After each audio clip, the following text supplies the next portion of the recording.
Imagine a life with no phones, no grocery stores, and no hospitals.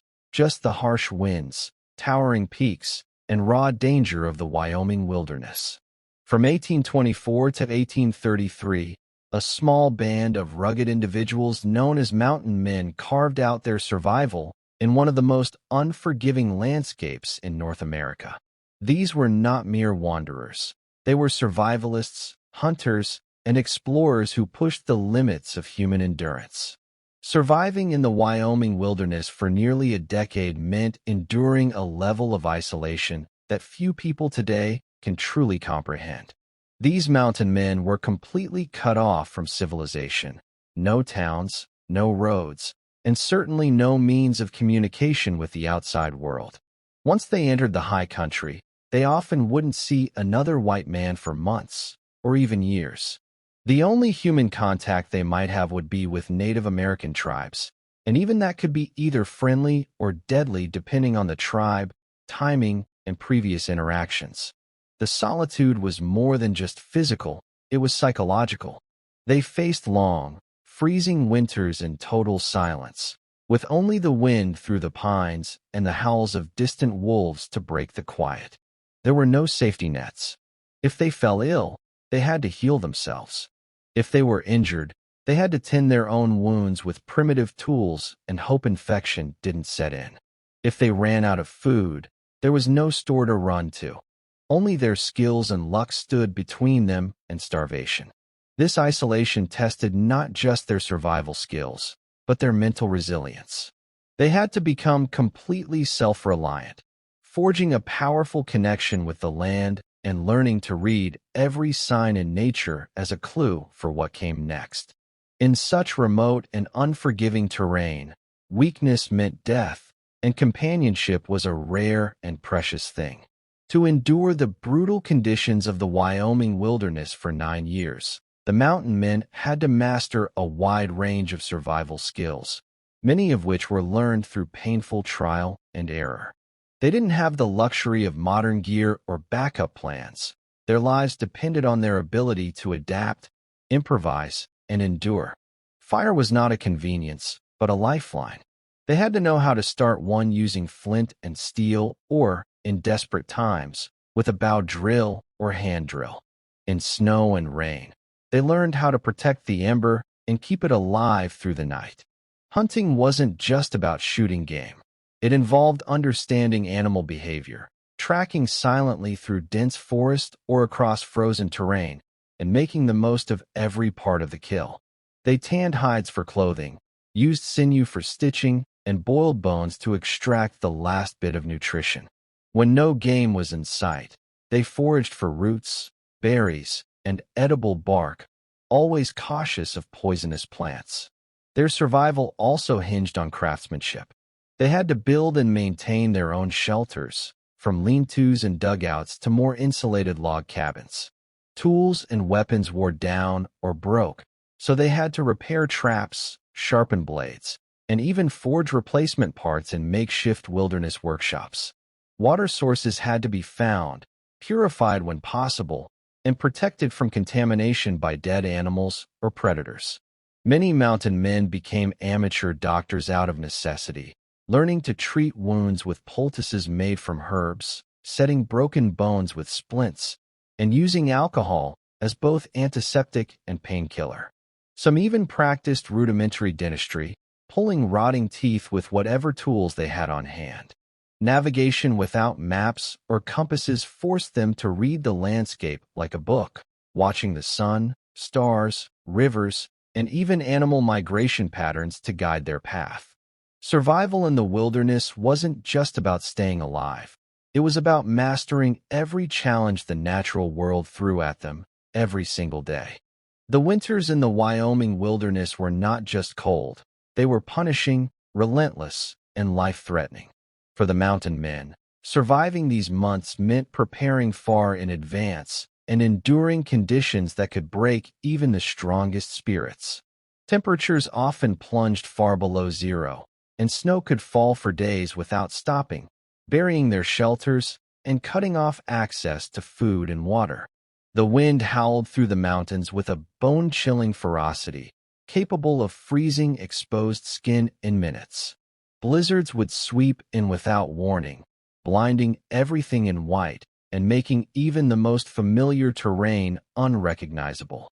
In these moments, a simple walk to collect firewood could turn into a deadly mistake. To survive, the mountain men had to transform their environment into a fortress against the cold. They built insulated shelters using logs, mud, and pine boughs, anything that could block the wind and trap heat. In many cases, they dug into hillsides to create earth-insulated dugouts or used animal hides as makeshift insulation to seal out drafts. The fireplace or central fire pit became the heart of survival, kept burning day and night, with extra wood stockpiled during the autumn months. Gathering enough firewood was a crucial and backbreaking task, as running out of it in the middle of a snowstorm could mean freezing to death in their sleep. Clothing was another vital aspect of winter survival. Many mountain men crafted their garments from animal hides, deer, elk, or beaver pelts, layering them for insulation and waterproofing them with rendered fat. Moccasins lined with fur helped keep their feet warm, though frostbite remained a constant threat. Food also had to be preserved for the months when hunting was nearly impossible.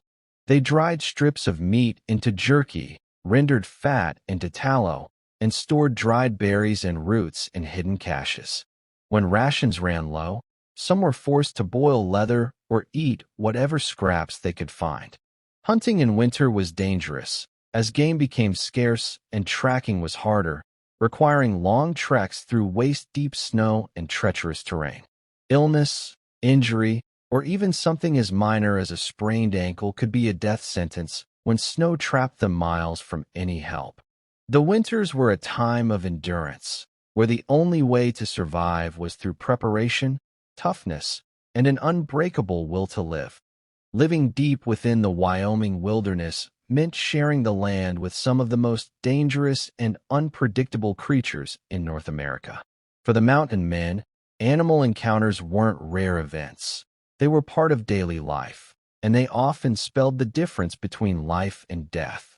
Grizzly bears, in particular, posed a constant and terrifying threat. These massive predators, weighing up to 800 pounds or more, roamed the same valleys and forests where the mountain men hunted and traveled. Unlike black bears, grizzlies were far more aggressive, especially when surprised or with cubs nearby. Many mountain men bore deep scars, broken limbs, or even missing fingers from brutal bear attacks. One famous mountain man, Hugh Glass, was mauled nearly to death by a grizzly and left for dead by his companions. Yet he survived and crawled over 200 miles to safety. But it wasn't just bears. Wolves traveled in packs, often stalking campsites or waiting at the edge of firelight, their glowing eyes visible in the darkness. While they rarely attacked humans outright, they posed a danger to horses, food stores, and wounded men. Mountain lions, with their stealth and silence, were even more unnerving. These big cats could leap from cliffs or silently creep up behind an unsuspecting trapper. They were difficult to detect until it was too late, especially during snowy months when their coats blended into the landscape. Even smaller creatures presented major risks. Rattlesnakes were common in lower elevations and could easily slip into bedrolls or shelters seeking warmth. A single bite could prove fatal without any access to antivenom. Skunks, while not deadly, could contaminate precious food or clothing with their overpowering spray, forcing a man to abandon gear or shelter. Porcupines were notorious for chewing on leather and wooden structures, destroying boots, saddles, or even cabin walls. Moose and elk, while usually peaceful, became aggressive during mating season and could charge if startled. Because of this ever-present danger, mountain men developed an instinctive awareness of their surroundings. They learned to track animals not just to hunt, but to avoid. They became familiar with warning signs, broken branches, claw marks, fresh scat, and adjusted their routes and campsites accordingly. Fire was often their only protection at night, and they slept lightly, weapons always within reach. Sometimes, despite all precautions, they were forced to fight for their lives using knives, tomahawks, or flintlock rifles, which had only one shot and were slow to reload. Living among predators required not only courage, but constant vigilance, patience, and respect for the wild creatures they shared the land with.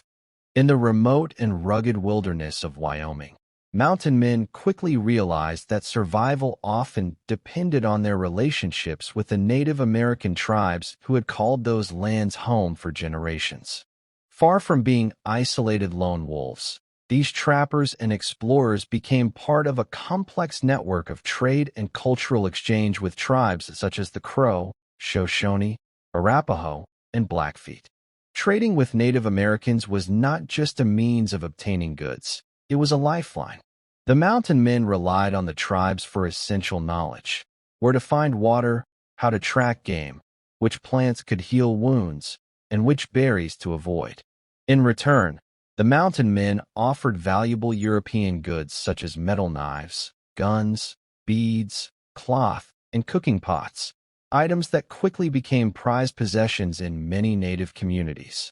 Establishing trust, however, was no simple task. Cultural misunderstandings, broken promises, and territorial disputes could turn a potential trading partner into a deadly enemy. The mountain men had to learn the customs, gestures, and language of each tribe they encountered. Some even took native wives, both as a gesture of goodwill and as a strategic alliance, ensuring safer passage and stronger trade ties. Others lived among the tribes for months or years, adopting aspects of their dress, diet, and way of life. They learned to speak native languages fluently, and many developed deep bonds of friendship and mutual respect. Tribal camps were often places of bustling trade during the warmer months, especially at large gatherings known as rendezvous. Seasonal events where fur trappers, traders, and native tribes came together to barter furs, horses, weapons, and supplies. These gatherings were more than just commercial exchanges. They were moments of celebration, diplomacy, and storytelling. Mountain men shared tales of their journeys, while tribal elders passed down ancestral knowledge. The fur trade created a temporary but unique bridge between two worlds: the expanding frontier of European settlers and the deeply rooted cultures of Native America. Despite these interactions, the relationships were fragile and could shift with a single misstep. Some tribes grew hostile over time, especially as more white settlers began encroaching on their lands, leading to violence and mistrust. But in the early years, for many mountain men, native tribes were not just trading partners. They were teachers, allies, and in some cases, saviors. Whether offering directions through mountain passes or sharing food during times of famine, the tribes provided the kind of local wisdom that no survival manual could ever match. Hunting and trapping were the heartbeat of the mountain man's life, not just for survival, but as their primary source of income and trade. In the unforgiving terrain of Wyoming, these rugged men became expert hunters, trackers, and trappers, depending almost entirely on the natural world around them for both food and valuable resources. The most sought-after prize was the beaver, whose dense, waterproof fur was in high demand in Europe and the eastern United States for making fashionable hats.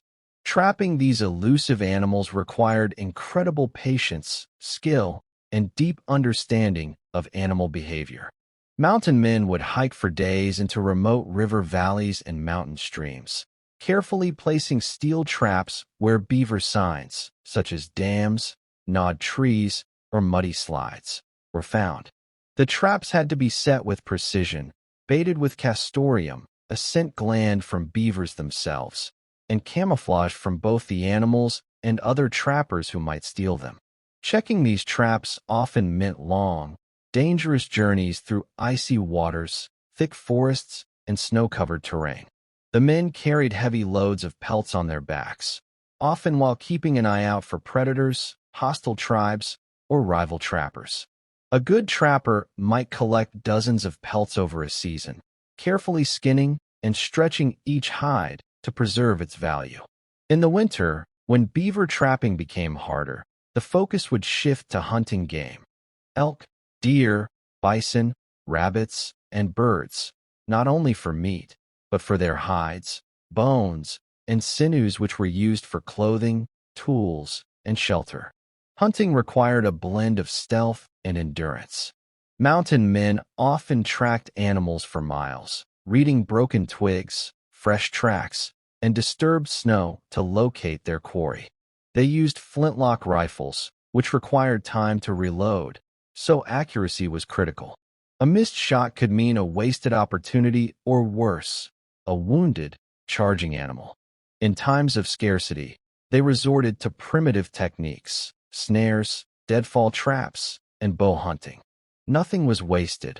Organs were cooked, hides tanned, bones boiled, and tendons turned into thread. Each kill was not just a victory over hunger, but a strategic moment, a decision about what to eat, what to trade, and what to save for the lean months ahead. Food preservation was an essential skill. Meat was dried into jerky, smoked over fires, or buried in snow to keep it from spoiling. A single elk could feed a man for weeks if rationed carefully, while smaller catches helped sustain them between larger hunts. The rhythm of hunting and trapping shaped their daily routines, dictated their movements across the landscape, and connected them deeply to the cycles of nature. It wasn't just a job, it was a way of life that demanded knowledge, patience, and a deep respect for the wilderness around them. In the remote wilderness of Wyoming, where temperatures could drop drastically and sudden storms were common, having a strong and reliable shelter wasn't just about comfort. It was about survival.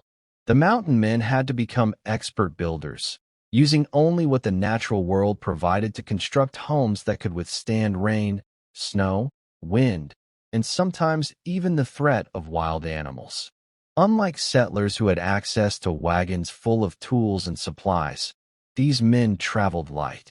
Their shelters had to be made from raw materials: logs, stones, mud, animal hides, and branches, crafted entirely by hand with axes, knives, and muscle. The type of shelter they built depended heavily on the season, the terrain, and how long they intended to stay in one location. In warmer months, they might build a quick lean-to or a brush-covered hut, something simple, just enough to stay dry and out of sight. But when winter approached, or when the trapping was good and they planned to remain in an area for weeks or months, more permanent and insulated shelters were necessary. Log cabins were the gold standard, built by felling trees, notching them at the ends, and stacking them tightly to create walls. Cracks were filled with a mixture of mud, grass, and animal hair, known as chinking, to keep out drafts. Roofs were made from overlapping bark, heavy thatch, or more logs, sometimes topped with dirt for extra insulation. In treeless areas or higher elevations, they adapted by digging into hillsides to create dugouts, which used the earth itself as insulation. These structures were often dark and cramped, but stayed surprisingly warm, even in bitter cold. Inside, they arranged stone fireplaces or simple fire pits for warmth and cooking. Beds were made from pine boughs layered with animal skins, while shelves and hooks were carved from branches to store supplies and gear.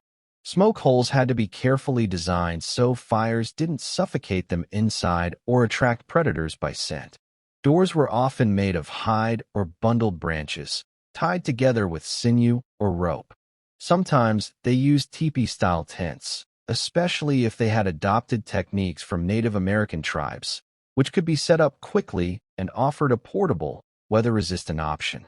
Animal hides played a vital role in all shelter types, not only as coverings but also as windbreakers, insulation, and even flooring. The shelter wasn't just a place to sleep. It was a workshop, a kitchen, a fortress, and a sanctuary. Every element inside it had to serve a purpose, whether drying pelts, storing traps, curing meat, or providing warmth through brutal nights. These makeshift homes were a direct reflection of the mountain man's resourcefulness, his relationship with the land, and his ability to turn nature into protection against itself. More than any physical skill or survival trick, what truly separated those who made it from those who didn't was the mountain man's unbreakable mental toughness. Living alone or in small groups, cut off from civilization, family, and comfort, these men faced more than just hunger, cold, and danger. They battled silence, isolation, and the sheer weight of solitude. Imagine going weeks or even months without hearing another human voice, without seeing a familiar face, or without the reassurance of knowing what tomorrow would bring. Every day in the wilderness was unpredictable. A blizzard could wipe out your food stash. A bear could destroy your camp. A misstep could lead to a broken leg with no help for miles. That kind of pressure would mentally break most people, but not these men. They learned to endure pain and fear without flinching. They trained their minds to be alert, calm, and focused even in the most terrifying situations. When a rifle misfired during a hunt, or a fire went out in the middle of a freezing night, panic wasn't an option. Only clear thinking and quick action could save them. Many developed a stoic attitude, accepting hardship as a normal part of life. Others found comfort in routine, checking traps at dawn, gathering wood in the afternoon, preparing meals in silence. These habits gave structure to otherwise lawless days, grounding them in discipline and purpose. But mental toughness wasn't just about staying sane. It was about staying driven. When food was scarce and the nights dragged on cold and endless, they had to dig deep inside themselves to find the will to keep moving, keep hunting, keep surviving. They relied on memories, inner strength, and sometimes sheer stubbornness. Some turned to journals, carving words into bark or scribbling on scraps of paper to give their thoughts somewhere to live. Others sang to themselves, told stories aloud, or recited poetry. Anything to fight off the creeping madness of total isolation. Depression, grief, and fear were constant companions, but they pushed forward through it all, driven by the hope of spring, of a successful first season, or simply by the refusal to die in the wilderness. These mountain men were more than just survivors. They were legends of grit, endurance, and raw determination. For 9 long years, they faced a wilderness that tested them every single day, and they emerged not just alive, but transformed. Their story is a tribute to the unbreakable human spirit, to those who dared to live beyond the edge of civilization, relying only on their wits, their will, and the wild land around them. In every scar they bore, every trap they set, and every storm they endured, we see a reflection of the strength it takes to truly survive when the world offers no help and no mercy.